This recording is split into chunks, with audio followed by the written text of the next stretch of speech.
A marcha da Conceição traz no coração cor e alegria. Rapazes e raparigas com suas cantigas no seu dia a dia. Este rancho folclórico com traje alegórico vem manter a tradição. Esta marcha é toda tua, vem de novo à rua, é assim a Conceição. Conceição de Faro, vamos lá cantar, vamos recordar e os tempos de então. Conceição de Faro, com toda a riqueza da sua beleza, viva a Conceição. Conceição de Faro, com suas campinas, casas pequeninas, todas a brilhar.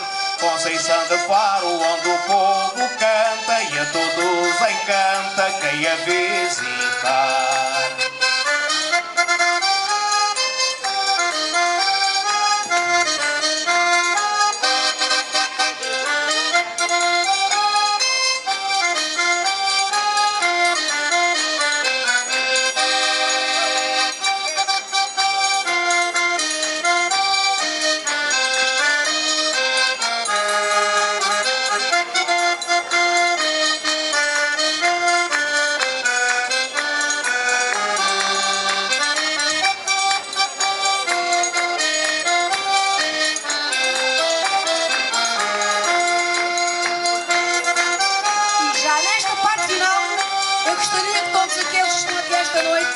Estão em cima do palco, dessa realmente uma salva de palmas enorme, tamanho do mundo, para o meu amigo de longa data, que é o João Faustino.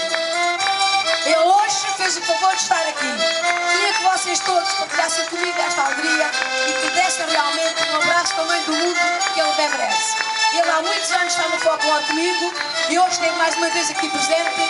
Não importa o que a gente tem, o que importa é aquilo que nós somos. Um abraço para o João Faustino. Um abraço para o Serra, que veio do Alentejo, que está connosco aqui também esta noite. Também merece o nosso abraço.